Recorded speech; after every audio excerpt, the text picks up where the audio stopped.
Hi, welcome to Moldbreakers, and I'm your host, Charlé Moore. And we have a great series where we're featuring guests who refuse to be put in a box, and they would like to show you how they break the mold. Hi, I'm here with Bishop Noel Jones on our first episode of Moldbreakers. You come from Jamaica, and you consider a mega church pastor, and you've been successful in it, in ministry, and also in your relationships with people in the entertainment business. Okay. Can you tell me how your upbringing molded you into that type of person? Well, I grew up with a family that was quite distinct. I mean, the individuals were just so different. And I think, you know, when your sister is Grace Jones and your brother is Chris and others who just did their thing in their own way. In fact, before there was Lady Gaga, there was Grace. Before there was anyone who is avant-garde, there was Grace Jones. So having to grow up with Grace and my other brothers and sisters helped to give me a distinction because I had to keep peace with all of them. So it gave me a sort of wide range and a wide disposition towards people, and I think that makes for the exception. Where do you see the position of faith in entertainment? Well, faith, of course, in the entertainment business becomes the very substratum of what they do, because most of the fellas who ever achieved anything, and ladies who ever achieved anything, came into LA broke, and they just had a lot of faith that they had the skill set, they had the looks, they had the ability to achieve. So faith has always been a part of entertainment, and to go further, even after you have achieved. The people are so fickle today, and people change in their appetites. So you have to believe enough that what you're about to present is something that someone will receive and accept. So faith has to put you in the place where others are, and you have to have their mindset, because the people who actually make things happen are people who are in touch with what's going on. And that's the neurotic. The neurotic feels changes, and the entertainers, they have to feel the changes of the social matrix of which they're a part. And then they produce a product that touches, and you have to believe. You preached about breaking new ground. That's right. And again, our show is about people that break the molds. What molds do you see in entertainment, or you would like to see it needs to be broken for the African-American community?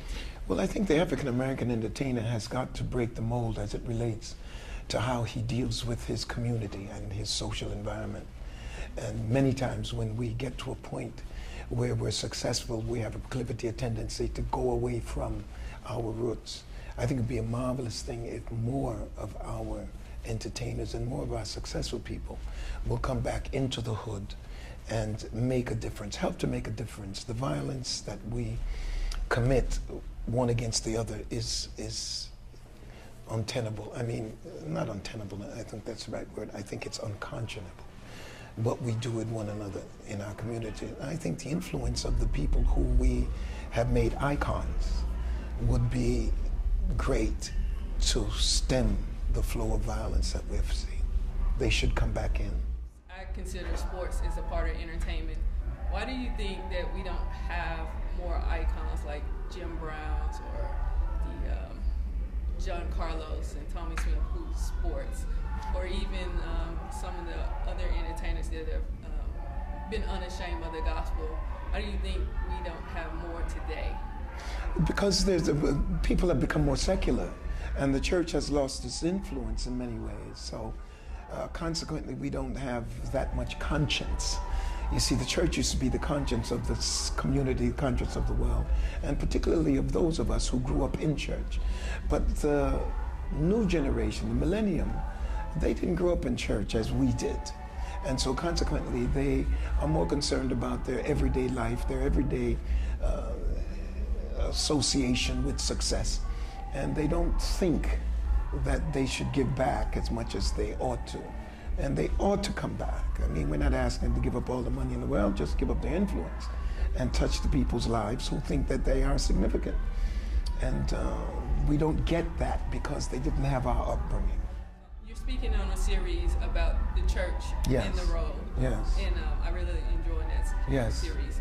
And one of the things I've known for my generation, like you said, the millennials, are 4 out of 10 statistics say are religious unaffiliated. And Right. their number one reason for leaving faith is that they stop believing. Yes. And what do you think about that? And what can we do, those that are in the church around that age, to, I guess, witness or evangelize? Well, one of the things that we have done wrong as church people is that we have tried to make everybody fit our mold and to be who we are. And we're trying to actually clone people. But at the end of the day, because God is outside of our sensual perception, we're allowed to think of him on any level we choose. We create God within the concept of our own existence. And I think that's what we need to promulgate. We need to say to the millennials, you have the freedom to think of God within the concepts of your own lifestyle. You got to understand him within your own experiences. And we're not trying to clone you. We give you that freedom, and we want to enjoy your findings. We would like to exercise in your findings of God so that we can join and we can share what we have and what you have and put it together. I think that's all they need. All they need to know is that your conceptualization of God is acceptable even in a formal religious environment. In the Bible, it talks about iron sharpens iron. Yes. Who are some mold breakers that you surround yourself that sharpens you? Well, I deal with the millennials. I deal with people who have very idiosyncratic views of God. I deal with one of my best friends is atheist, actually, and he has certain philosophical points that are essential to me understanding God in the way that I do, and that sharpens me. He is a neuropsychologist. He's quite an intellectual, and I spend a lot of time with people who don't always believe the way I do, and that helps to make me more holistic in my understanding of God and my placing of God in my own idiosyncratic way. Young men and young women, I think when I indulge in helping and strengthening them and making them more refined in what they do, that I get a view that I would never have gotten, that helps to make me more prolific in what I do. What are some of the latest readings or books that you have read that you think would apply to potential mold breakers? Well, I think you have to understand ontology and the ontological, rather. You have to understand the ontological, and that's what makes for mold breakers. The Paul Tillicks, the Rollo May, if you read Love and Will, if you read Paul Tillich, Being, if you read Martin Buber's I and Thou, those are the books that make for real mold breakers.